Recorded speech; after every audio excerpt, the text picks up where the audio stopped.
Hey there. Welcome to Dark Lullabies. How was your day? I'm so glad you're here, and I really hope I can help you relax and find some peace tonight. Before we start, make sure to like and subscribe to the channel and leave a comment with where you're from and what time you're watching. That way, YouTube will keep showing you stories just like this one. Okay, let's get started with the first story. Story 1. I grew up at the edge of a little Appalachian town where the mountains rise up behind the houses like a dark wall and the nights feel bigger than they have any right to. Our place sat at the end of a narrow road that turned to gravel and then to dirt, the kind of house that always smelled faintly of old wood and damp earth. Ever since I can remember, our cat, a fat orange Tom named Rusty, slept in the basement. It was just how things were done, every night. Sometime after the 10 o'clock news, my mom or dad would scoop him up from whatever sunny spot had claimed on the couch and carry him to the door at the top of the basement stairs. They hated waking up with cat hair all over their covers, and Rusty was an outdoor wanderer too, so if we forgot to put him downstairs, he'd yowl at 3 in the morning until someone let him out into the chill mountain air.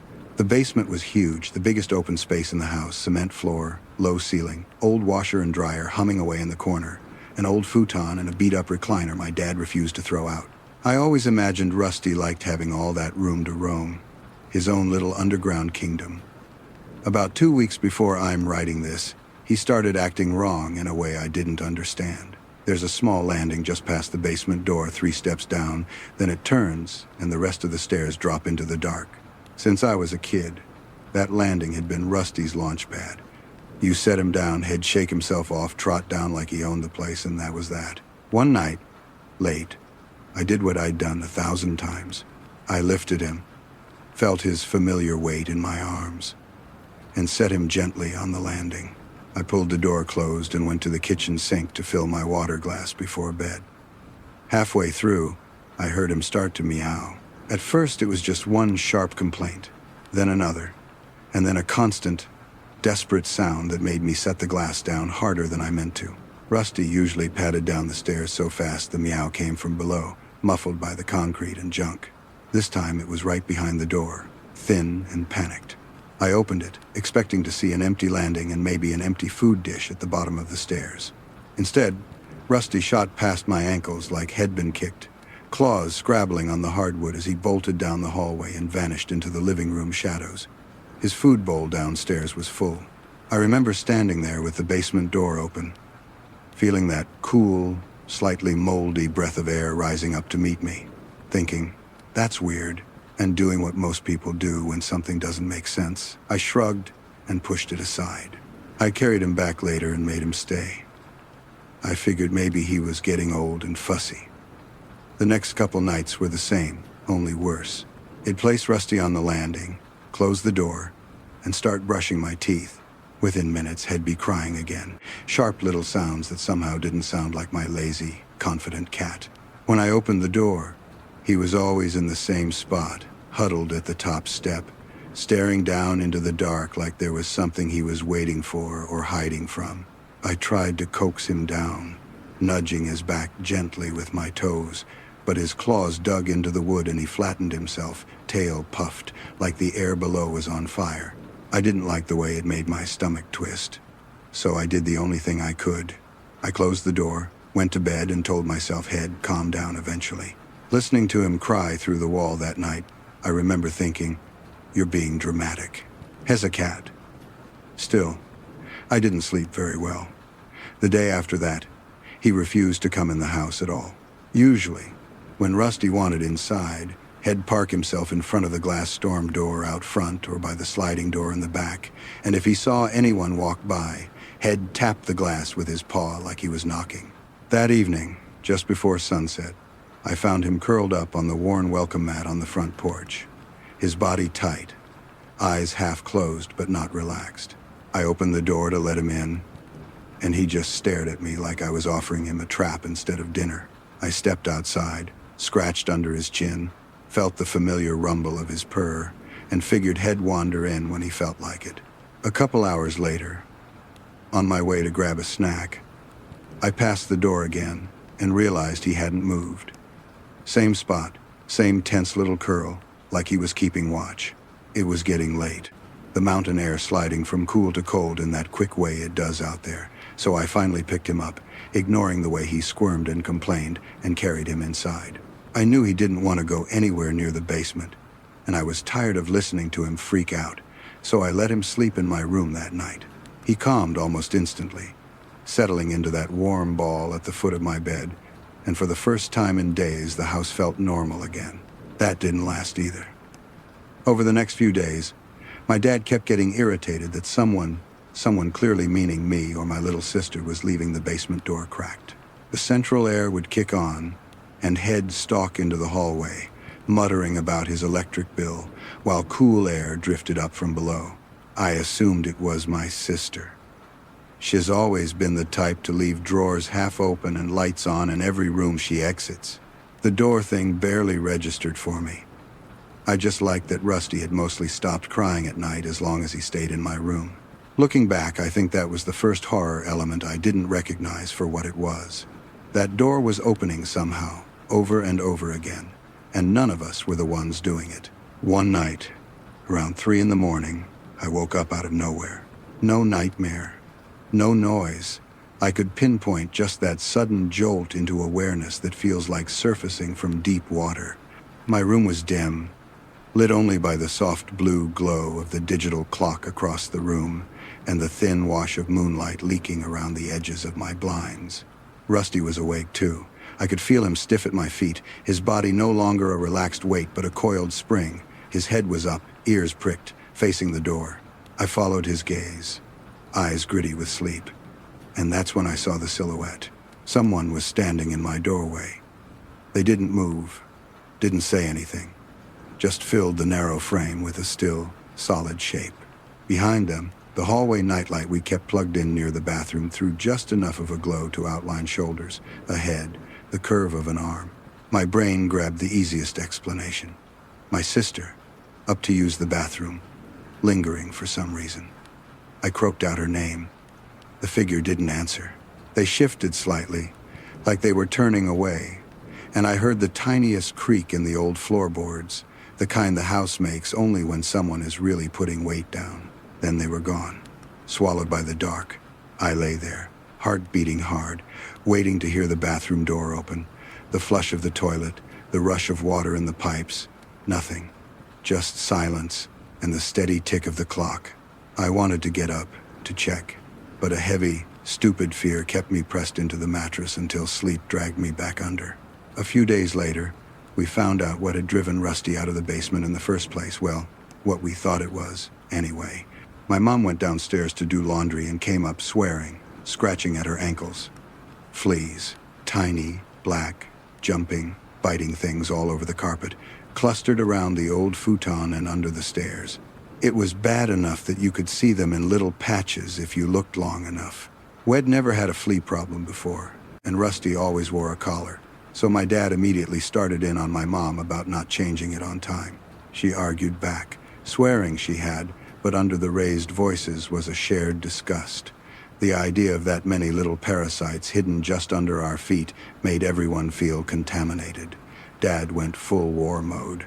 He hauled everything out of that basement, boxes, old toys, crates of Christmas decorations that hadn't seen daylight in years. We vacuumed for hours, dragging the shop vac into corners I didn't even know existed. He bought sprays and powders with labels that sounded like they belonged in a sci-fi lab, then misted every inch of floor and fabric until the air burned our throats. He even crawled along the baseboards with a flashlight, cursing under his breath. By the time we were done, the place looked stripped and raw. He told us to stay out of the basement for a few days, that the chemicals needed time to do their thing, and any fleas left would die without a host. It sounded like a solid plan. Some part of me relaxed, thinking, so that's all it was, a bug problem. Just before bed that night, I walked past the basement door and noticed something I almost missed. Deep, fresh scratch marks, low on the wood, right where Rusty's paws might be when he begged to be let out. Only they weren't narrow and straight like claw marks. They were wider, uneven. The kind you'd make dragging something harder than nails over and over in the same spot. Keys, maybe, or a knife tip. I ran my finger along them and felt splinters catch my skin. My first instinct was to blame my sister, or even myself. Maybe we'd done it years ago, messing around, but the gouges were too clean, too bright, like they'd been carved that week. That was the second horror detail I pushed away. A logical explanation was easier than the alternative, so I didn't mention it to anyone. A few nights later, something else started. I was lying in bed, scrolling through my phone in the dark, when the light under my bedroom door began to change. A thin strip of brightness from the hallway nightlight always sat there, a comforting constant. That night, it flickered. On, off, on again, like someone was standing in the hallway, shifting their weight back and forth in front of the light, blocking it, revealing it, blocking it again. I told myself it was my dad, up late, pacing while he talked to someone on the phone like he sometimes did. But the pattern wasn't footsteps. It was too measured, too deliberate, like someone was standing closer to my door than to the nightlight, moving just enough to let me know they were there. After too many minutes of that, my heart was pounding so hard it made my chest ache. I should have gotten up. I should have flung the door open and proven to myself that the hallway was empty. Instead, I lay there frozen, staring at that thin strip of light until it finally steadied again. When I forced myself to sleep, I dreamed of doors that wouldn't stay closed. A week or so passed. The house settled back into its routines. My dad decided the basement was probably clear and announced it with the satisfaction of a man who believes he has beaten nature. I was secretly relieved. I'd missed having somewhere to hide after school, to play video games and feel like I was in my own world. One afternoon, backpack still slung over one shoulder, I headed downstairs. The air met me halfway, cool and heavy, with a faint chemical smell that still clung to concrete and carpet. At first glance, the room looked cleaner than it ever had, clutter pushed back, surfaces wiped down. But it didn't take long to see the movement. Down near the legs of the recliner, in the patch of carpet where Rusty loved to flop, tiny black specks jumped out of the corner of my vision. I focused, and my skin crawled as I watched a flea leap, then another, then another. There weren't as many as before, but there were too many to ignore. After all that work, they were still alive. I went back up, called my dad at work, and told him. He sighed, said something about life cycles and eggs still hatching, told me to give it time. The chemicals would keep working. I hung up, but a knot formed in my gut. I'd paid barely any attention in biology, yet even I knew this didn't feel right. Everything we'd done down there should have left the place unlivable for something as delicate as a flea. It felt less like they were surviving in spite of our efforts, and more like they were feeding off something we hadn't dealt with, something still living.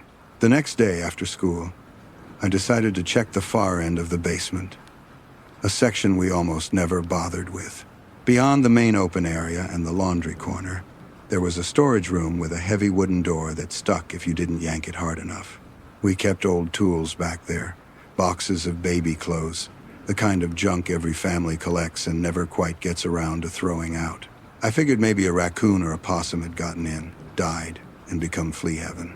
As soon as I pulled the door open, it hit me. The smell, thick, sweet, and rotten, the kind of stench that seems to exist in layers, each one more nauseating than the last. It wasn't like trash or old food. It was heavier, organic, and wrong. My eyes watered. I had to breathe through my mouth, which was somehow worse. The light in there was dim, one naked bulb hanging from the ceiling. Shadows filled the corners, turning boxes into looming shapes.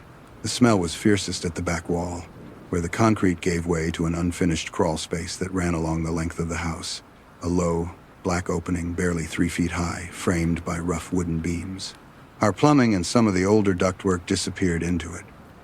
When I was younger, my dad used to joke about monsters living back there, and I used to laugh because monsters weren't real. Standing there now, staring into that black rectangle, I didn't feel like laughing. Every instinct I had told me not to go closer. I still started to move toward it. I don't know if it was curiosity or stubbornness, but I took a few steps, feeling the concrete cold under my sneakers, the smell wrapping tighter around me. The darkness in that crawl space looked thick enough to touch. I thought about getting a flashlight. I turned to leave, to go grab one from the workbench, and that's when I heard it, breathing. At first, I thought it was my own, ragged and shallow from the stench. But this was different. Low, steady, just on the edge of hearing. It was coming from the crawl space. My whole body went rigid. The sound didn't stop. It didn't hitch or catch like someone scared. It was slow and controlled, like whoever was making it was trying very hard to stay quiet, and failing only a little. I felt the back of my neck prickle. Without meaning to, I took a step backward. The breathing grew louder, or maybe it just felt louder now that I knew it wasn't my imagination.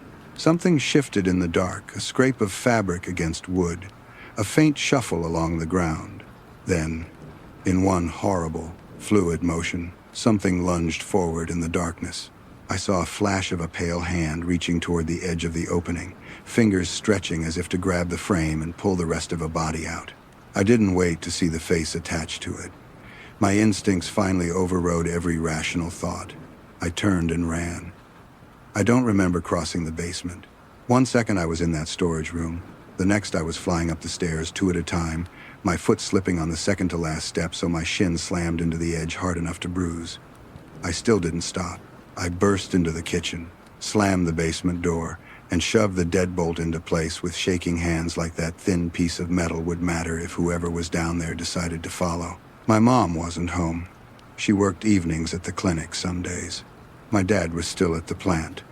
For a few paralyzed minutes, I just stood there listening, waiting for a bang on the other side of the door.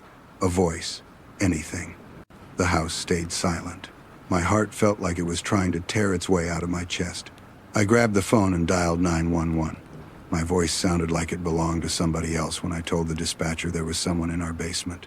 When the police arrived, their cruiser lights flashing blue and red against the trees, the house suddenly felt very small.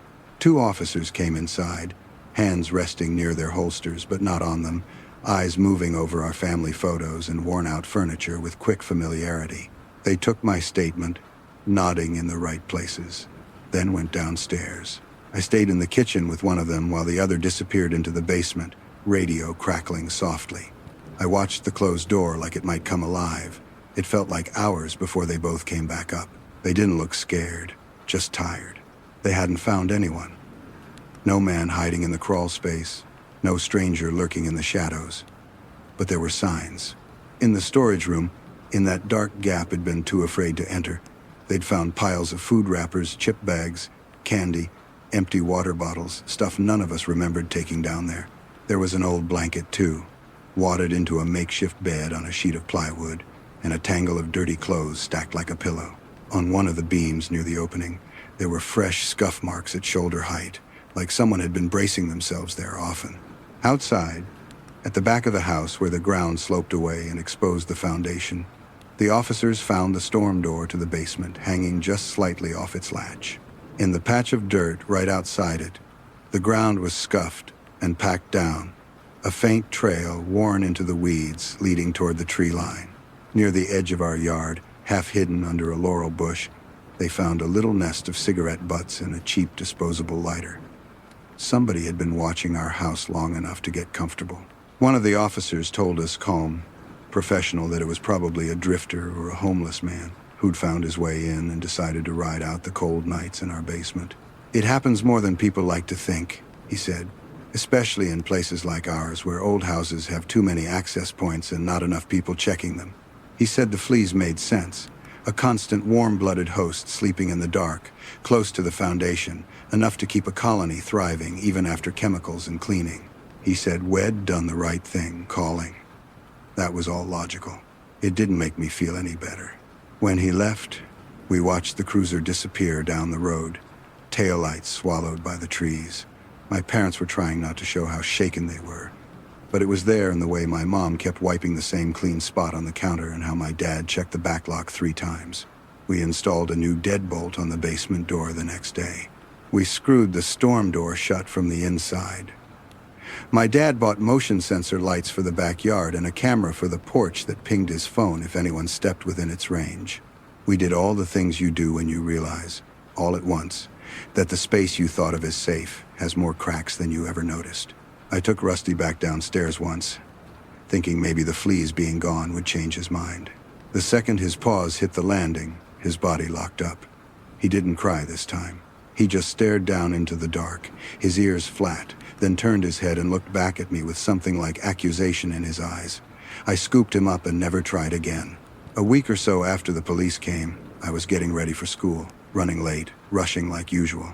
I opened my bedroom door and almost stepped on it. A single, muddy boot print smeared across the hallway floor, right outside my room. It was bigger than my dad's, longer and narrower, and slightly smudged, like whoever had left it had paused there, shifting their weight. I called for my mom, but by the time she got there, it already started second-guessing myself. Maybe it had been there from the officers. Maybe my eyes were playing tricks on me. She dabbed at it with a wet rag and shrugged it off. I could tell she wanted to believe it was nothing. So did I, but I never forgot it. Even now, years later, living in another state with a different view outside my window, there are nights when a creak in the floor or a strip of light under a door can drag me right back to that house at the foot of the mountain, to the cool breath of the basement and the sound of someone else breathing just out of sight. I still think about how long he might have been down there, how many nights he might have come up the stairs while we slept, walking through our rooms, watching us in the dark, opening and closing doors. Sometimes I wonder if that first silhouette I saw in my doorway was really my sister at all, or if the fleas and the smell and the hand breaking out of the crawl space were only the things I noticed, not the only things that ever happened. We moved out a few years later for reasons that had nothing to do with the basement, at least not officially. Rusty lived to be old and mean and finally died on a sunny windowsill in a different house, far from that mountain and that door. But whenever someone jokes about being afraid of basements, I don't laugh anymore. I just remember the sound of breathing in the dark. If you were in my place back then, would you have gone down there alone or ignored the cat and the scratches on the door like I did? Let me know in the comments what you think was really going on in that crawl space, and if you've ever had a moment when your home stopped feeling like it was truly yours. Story 2. I grew up as an only child in a small Appalachian town, tucked into a valley where the mountains felt close enough to lean on. Our house sat halfway up a hill in southern West Virginia, a big old brick place my parents were proud of, even if it creaked and sighed like an elderly person on cold nights. Being an only child had its lonely moments, sure, but it also meant my parents poured a lot into making my childhood feel special. Every October, when the air turned sharp and the leaves burned red and gold on the ridges, they turned our unfinished basement into a haunted house to raise canned food for the church pantry. It was never fancy, some plastic skeletons, fake cobwebs, strobe lights borrowed from a friend, a fog machine that always smelled a little like burnt plastic, but they threw themselves into it with this stubborn joy, printing flyers at the library, handing them out at my school and a couple of others nearby. The deal was simple. Bring canned food, walk through the haunted house, get scared, feel good about yourself on the way out. Most of the people who came were kids from my grade school and their parents, people we recognized from church or the grocery store, but there were always a few faces we didn't know, families from the next town over, or people who had just heard through word of mouth. My parents loved that. The more strangers, the more food collected, the more the basement felt less like a damp storage area and more like something that mattered. Our house already had a kind of built-in eeriness, even without the decorations. It was old brick front to back, the kind of place people in town said should be preserved, which was a nice way of saying you weren't really supposed to remodel it much. The floors were original wood and announced every step with a groan, and the hallways were long and never quite bright enough. At night, with the wind rolling down off the mountain and rattling the old windows, you didn't really need a haunted house to imagine things that weren't there. Every year, my older cousins, Tyler, Ben, Marcus, and Eli, drove down from a bigger town up the interstate to help my parents run the haunted basement. They lived for this stuff. They'd string up fishing line to make things brush people's faces in the dark, hide behind doors, jump out from under tables. The year that stuck with me most, the year this story comes from, they all decided to wear matching anonymous masks, smooth white faces with blank expressions and dark eye holes that made them look almost more human than human, if that makes sense. The masks were cheap, bought in bulk from a party store. but somehow they were the creepiest part of the whole thing. That year, word about our haunted house spread more than usual. My parents had passed out extra flyers at the high school and taped them to gas station doors, and by early evening the line at our front door ran halfway down the driveway. I was maybe 8 or 9, excited and nervous in that way kids get when too many things are happening at once. I remember the hum of voices, the clang of cans being dropped into boxes by the front door, the smell of fog juice and pumpkin candles drifting up from the basement. My parents told me later that before the crowd really got going, a man showed up alone. No kids, no wife, just him. In a place where almost everyone knew everyone else, he was instantly out of place. He wore a faded ball cap and a jacket that looked too thin for the chill, and he carried a plastic grocery bag heavy with canned food. He told my parents his wife would be bringing their daughter later, that he wanted to drop the cans off early. They didn't recognize his name, but people move in and out of mountain towns all the time, and nothing about him was outrageous enough to cause a scene. They thanked him, took the bag, and after a too long moment of silence, he finally left. By the time I came down from my room, the basement was loud and chaotic, exactly the way my cousins liked it. The strobe light made shadows jump. The fog thickened around people's ankles, and kids screamed and laughed as they pushed through fake spiderwebs and walked past the graveyard my parents had made out of cardboard tombstones. Somewhere in the middle of that noise is where the first thing happened that still makes me cold when I think about it. One of my friends came stumbling out of the maze wed, created tears streaking down her face. The kind of crying that isn't playful or exaggerated, but sharp and panicked. She clung to me, talking too fast, and between sobs I understood that someone in an anonymous mask had grabbed her wrist and pulled her toward the storage closet under the stairs, hard enough that Shed had to jerk herself free. I remember her hand shaking as she mimed how tight his grip had been. At that age, I didn't know what to do with that kind of fear, so my first thought was, it has to be one of my cousins taking the scare too far. I ran to find my parents and repeated what Shed said. To their credit, they didn't brush it off. They went straight downstairs, weaving through the crowd. They pulled my cousins aside one by one in between groups of kids, asked them quietly if they'd grabbed anyone like that. Tyler shook his head, offended. Ben laughed, then saw my mom's face and sobered. Marcus said he'd been by the laundry corner the entire time. Only then did they realize Eli wasn't at his post near the end of the maze, where he was supposed to jump out and give people a final scare before they climbed the stairs back to the main floor. That's when my parents' concern turned into something closer to panic. Just as they were about to kill the lights and shut the whole thing down, Eli came barreling down the stairs from the kitchen, breathless and confused. He said he'd gone upstairs to use the bathroom, and when he came back, the anonymous mask head left on the workbench was gone. Head assumed one of the others had swiped it as a joke and grabbed a backup mask from the box. It was such a small detail on its own, the missing mask, the crying girl but stitched together. It sent a clear chill through the room that even I could feel. My dad ended the haunted house early that night. He let the last group finish, then flicked on the overhead lights and told everyone they were closing up. I remember the murmurs of disappointment, the scrape of chairs, the shuffle of feet on the stairs. I also remember something else, a smaller horror that nobody but me seemed to notice.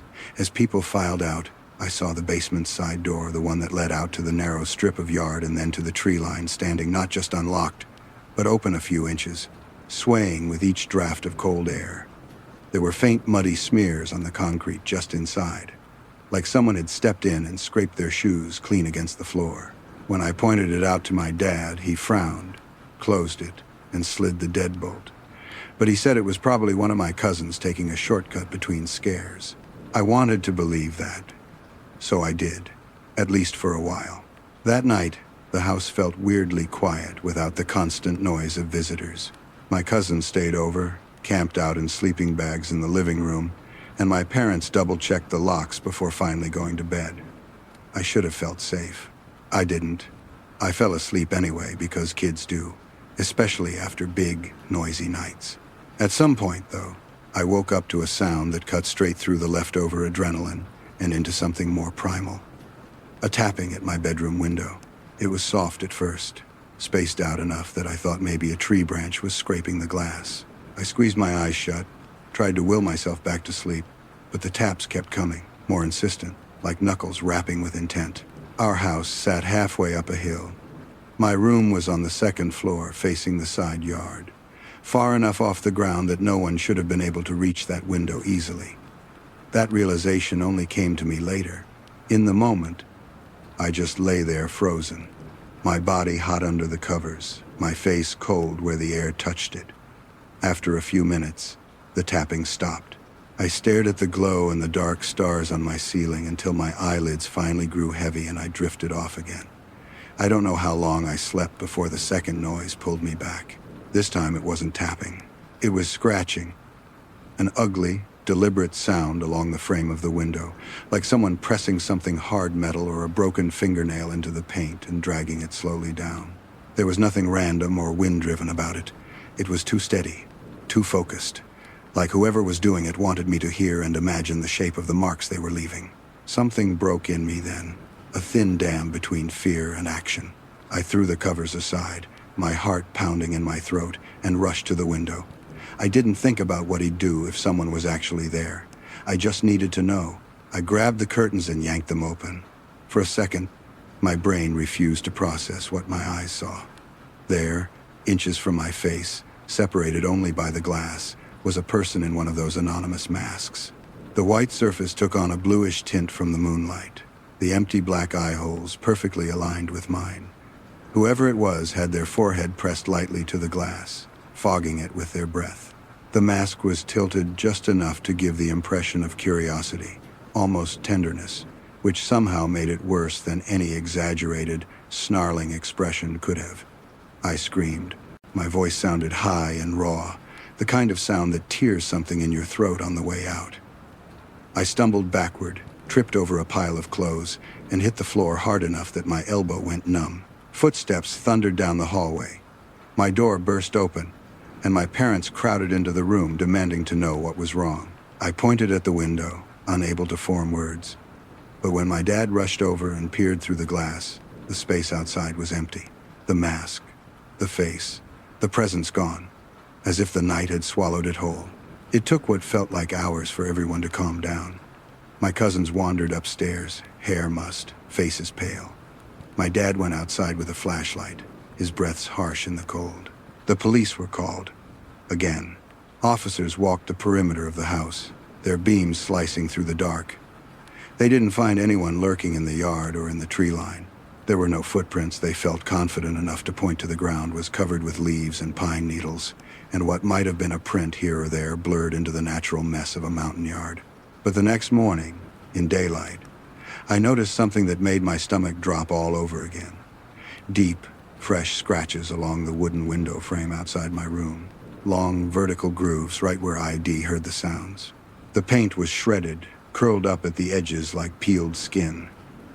When my dad saw them, his jaw tightened in a way he'd only seen when the car broke down and there wasn't money to fix it.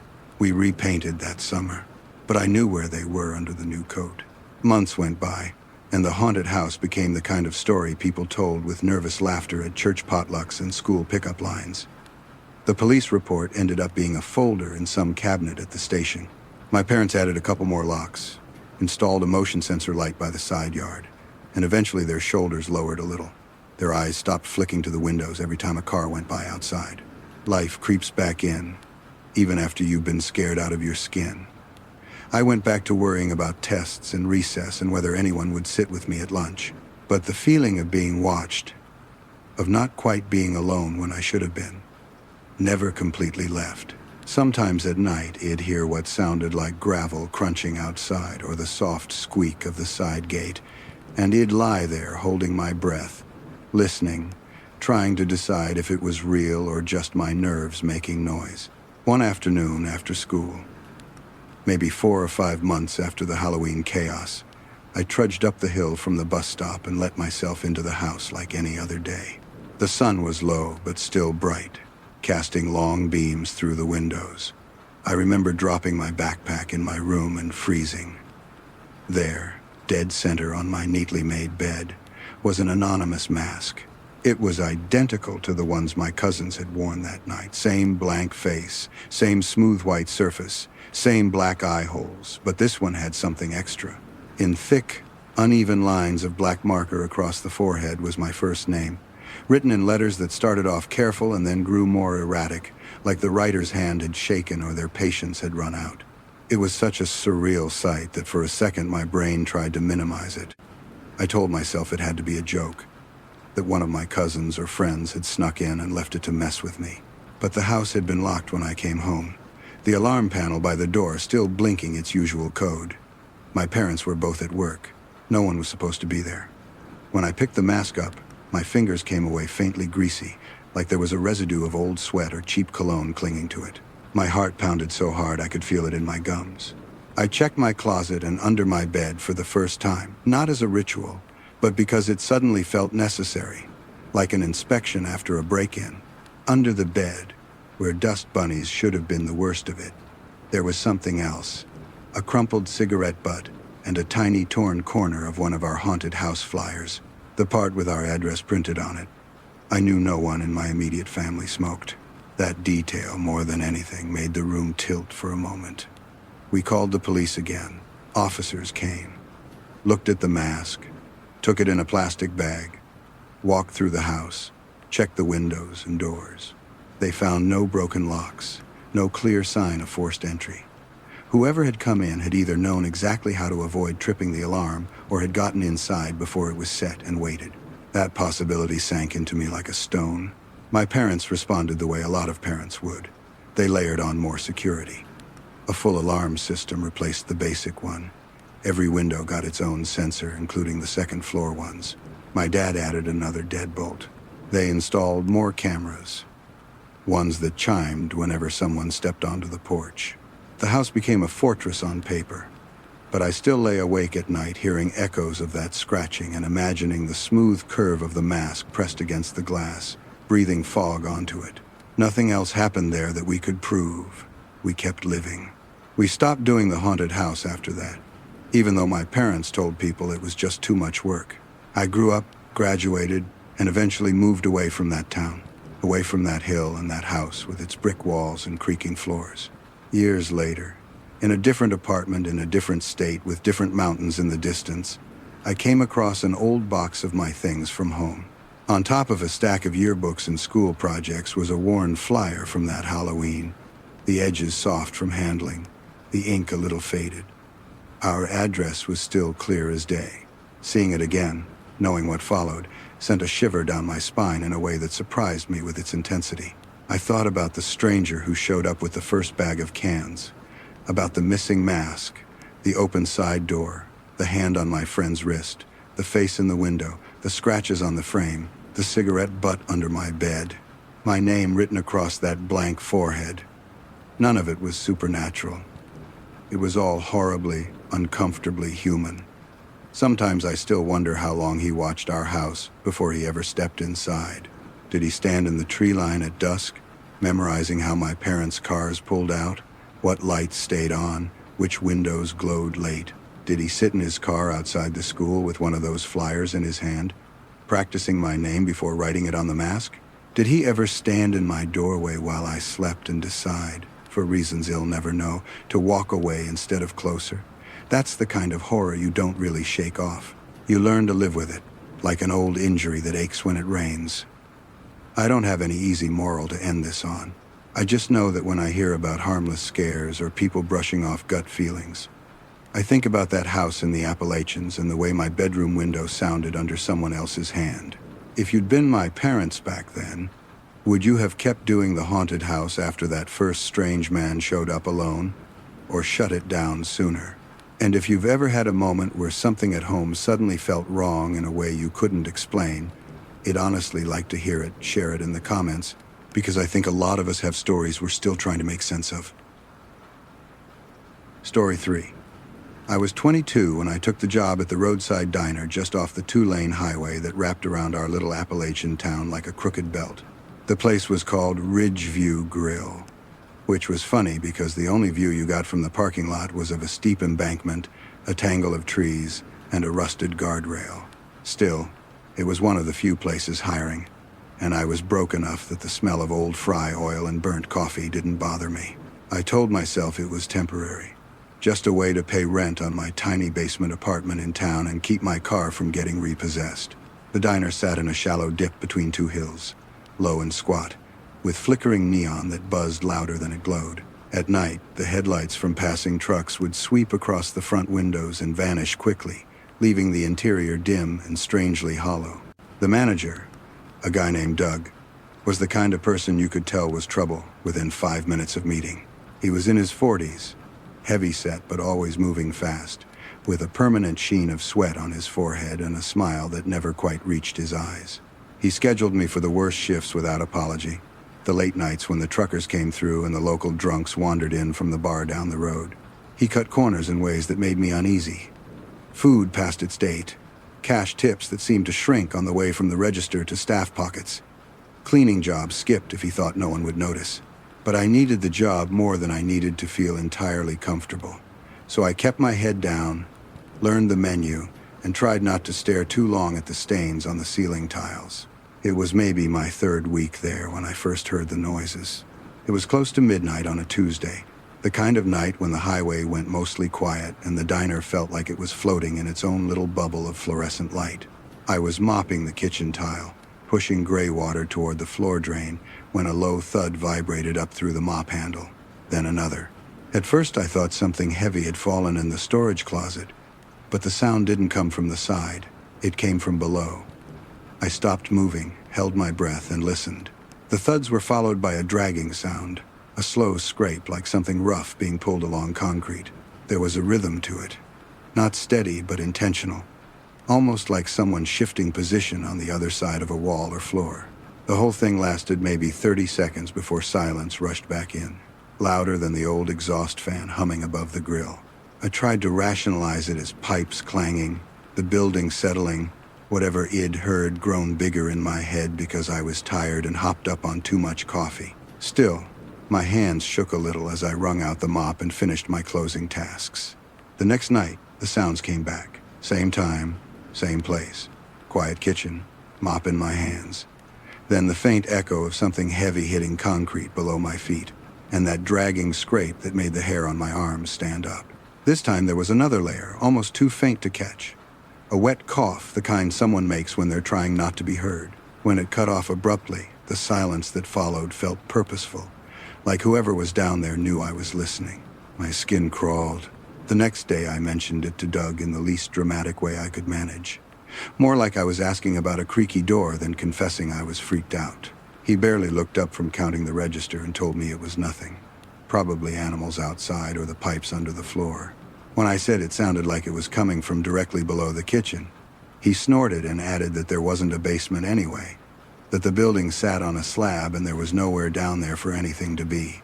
The lie was so casual it almost worked. The problem was, he'd already noticed the small ground-level windows on the backside of the building, half buried in dirt and weeds, their glass coated with grime. The kind of windows you only see when there's something beneath you. I thought about calling him on it, about pointing out what he'd seen, but the look on his face when he said it flat, firm, like a line being drawn made me swallow the words. I told myself to give it time, that maybe if I waited the sounds would just stop and I could go back to being annoyed with him for regular reasons instead of being scared of things I couldn't see. They didn't stop. For the next week, every slow night played out the same way. Customers dwindled, lights dimmed, and once everything was quiet enough, the noises started. Sometimes it was the steady thump and scrape. Sometimes a shuffle like feet moving over rough ground.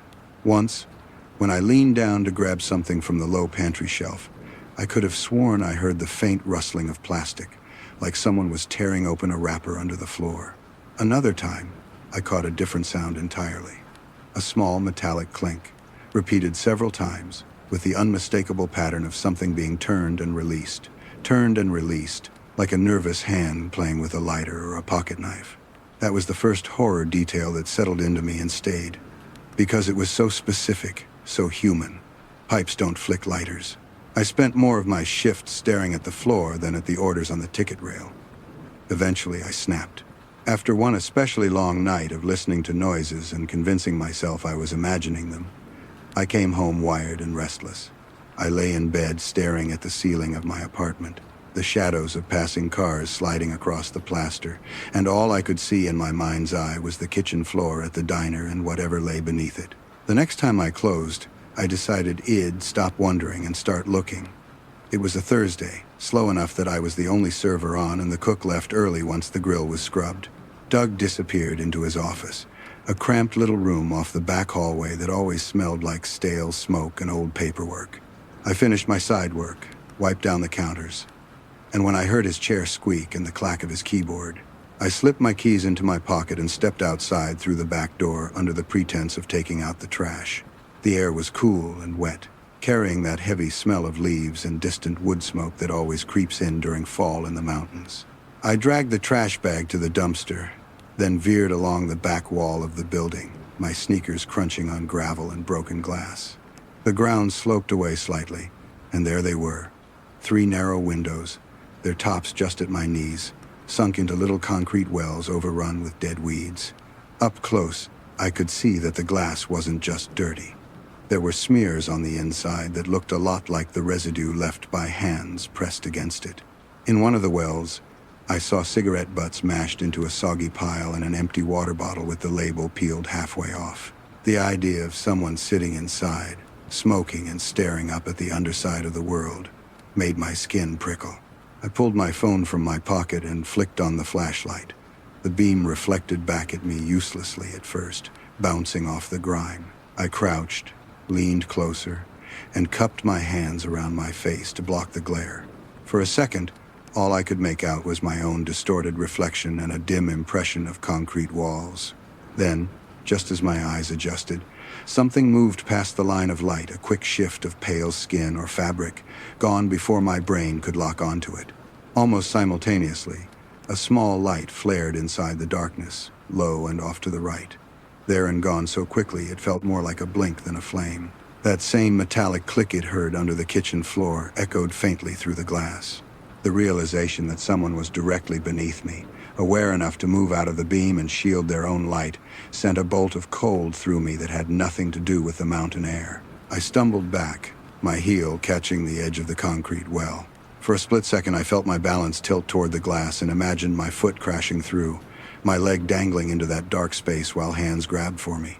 I caught myself and lurched away, heart pounding, and practically ran back to the back door. I didn't say a word to Doug that night. The way Head lied so casually about the basement made more sense now, and that was its own kind of horror. It meant he knew. It meant the noises he'd been hearing weren't a surprise to him. The next day, guilt and fear tangled together until I couldn't separate them. I kept replaying the light inside that basement, that fast, cautious movement. Was it just a desperate person hiding out, or something worse? I cornered Doug in the kitchen before the dinner rush, told him everything he'd seen as calmly as I could, and waited for him to deny it again. He didn't. Instead, his shoulders sagged like a deflated balloon, and for the first time since I'd met him, the whole slick manager act dropped. He confessed that the man I'd glimpsed was his younger brother, Evan. According to him, Evan had serious mental health issues, plus a history of violence and run-ins with the law. Years back, the family had tried hospitals, group homes, every option they could afford or access. Nothing stuck. He said keeping Evan in the sealed-off basement was his twisted way of keeping him safe and keeping everyone else safe, too. Away from cops, away from institutions he didn't trust. The previous owners of the building had closed off the basement years ago, but Doug had held onto a set of keys and a half-rotted side entrance. He let his brother live down there, brought him food, blankets, whatever he could sneak past the staff. He asked me not to tell anyone, said I should just pretend he'd never seen anything, and his voice had this pleading note that dug at my sympathy even as every instinct told me this was wrong on too many levels to count. I wish I could say I quit on the spot, that I stormed out and went straight to the police. The truth is uglier. I thought about my rent, my car payment, the lack of other job prospects in a town that had lost most of its industry. I thought about the way Doug's face crumpled when he talked about his brother. I told myself that as long as I stayed upstairs and kept my distance, it'd be fine. So I stayed. I started avoiding the back hallway where the door to the basement stairs must have been. I timed my breaks to when Doug was around. so I wouldn't be alone in the building as often. I noticed little things I hadn't before, and each one added a thin layer to the unease pressing down on me. The second horror detail was something small but unforgettable. One night I was closing the woman's restroom, scrubbing the sinks and wiping the mirror, when I knelt to restock the toilet paper. That's when I saw a tiny rough hole drilled into the corner of the wall behind the trash can, right where the tiled floor met the wood paneling. It was barely the size of a pencil eraser. But when I leaned closer, holding my breath, I could feel the faintest whiff of colder air seeping through, air that smelled like damp concrete and something sour. The angle of it told me it had been made from the other side. Once you know someone is living under your feet, a hole like that is not just a hole, it's an eye. After that, every time I used the bathroom at work, I did it as fast as possible. Back to the wall, eyes fixed on that little black dot. I told myself it had probably been there forever, that my brain was spinning it into something more sinister than it was. But deep down I knew no one drills up into a bathroom wall by accident.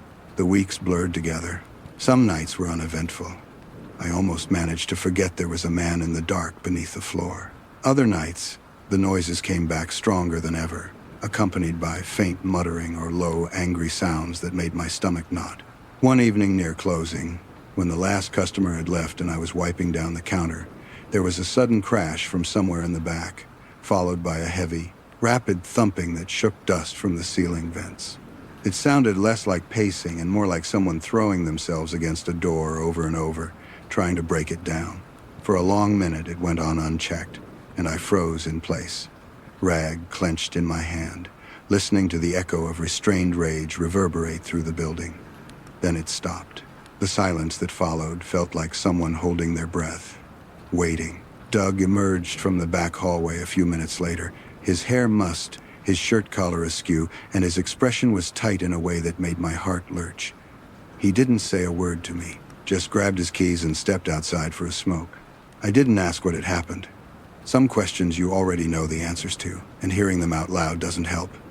The final straw came on a night that started out almost peaceful.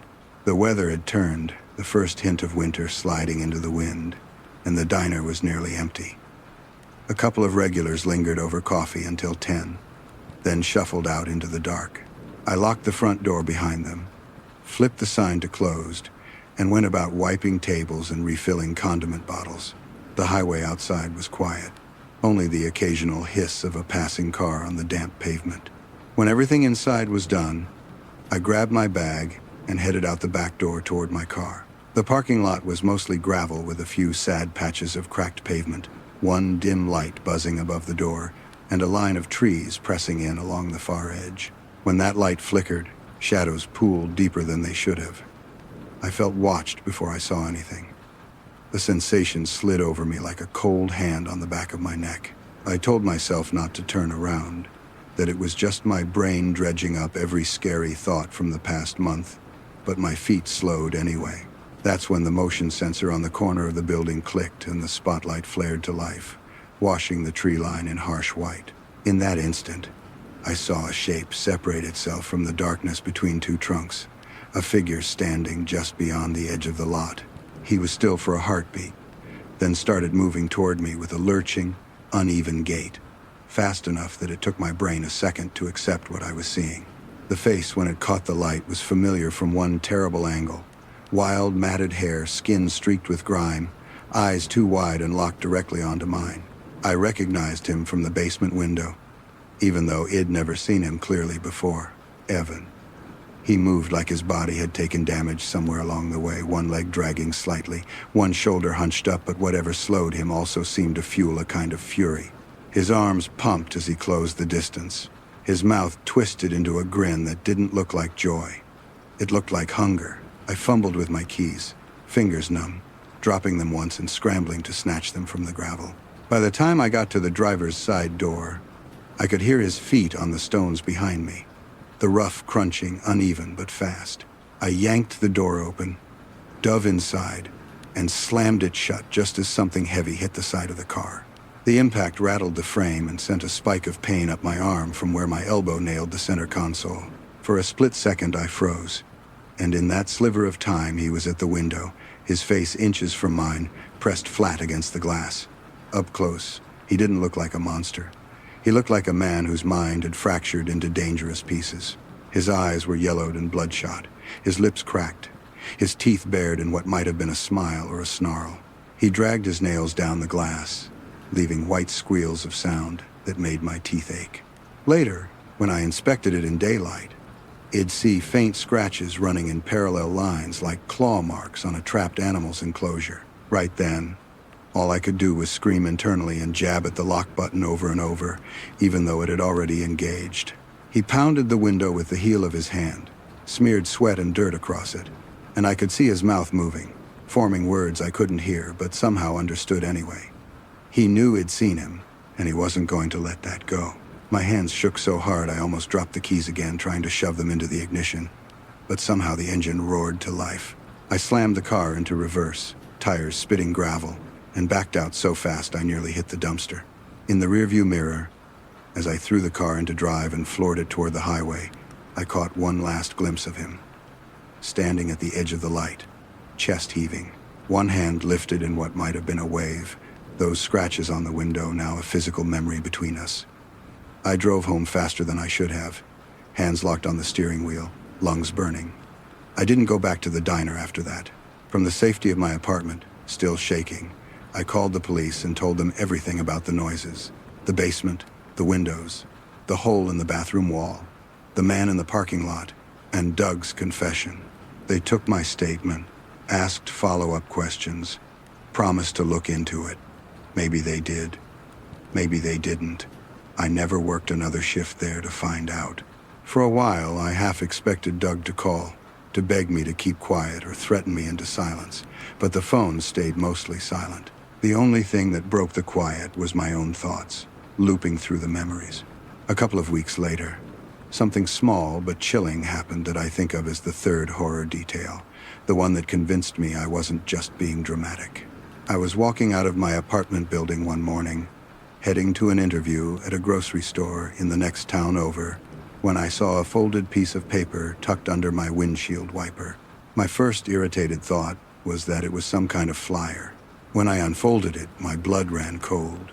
Inside was a napkin from the diner, complete with the Ridgeview Grill logo smeared with what looked like old grease, and in the middle, written in shaky, uneven letters, was a single sentence. "You drive too fast on that road." There was no name. No signature, nothing else. Just that sentence. And in the corner, a faint thumbprint made of something dark that could have been dirt or dried blood. I looked around the parking lot, at the line of trees beyond the rear fence, at the neighboring buildings, and every window felt like an eye. I called the police again, showed them the note, and they added it to my file. But there's only so much they can do once you're physically safe and the threat lives mostly in your head. I moved a few months later, farther out of the valley, traded the Appalachian ridges for a different landscape. Sometimes, late at night, when the world goes quiet and the building settles, I still hear phantom thuds under my floor or catch myself checking the corners for tiny holes drilled from the other side. I never found out what happened to the diner or to Doug and his brother, and am not sure I want to. There's a version of that story where I'm brave and follow every court case, every news article. But the truth is, I chose distance over closure. The world is full of people like Evan and Doug, and that knowledge is scary enough without tracking every detail. I think what haunts me most is how close I came to normalizing it, to accepting that having a dangerous, desperate man living beneath my workplace was just part of the job. It makes me wonder how many other places like that exist, tucked into forgotten corners of mountain towns, human problems sealed behind doors and under floors because no one wants to or knows how to deal with them. If you'd been in my shoes back then, broke, stuck in a small Appalachian town with a manager asking you to keep his secret, what would you have done? Quit immediately? Called the cops on day one? Or tried to push it down and keep going like I did? Be honest and tell me in the comments how you think you would have handled it. And if you've ever worked a job that felt normal on the surface but had something deeply wrong lurking just out of sight.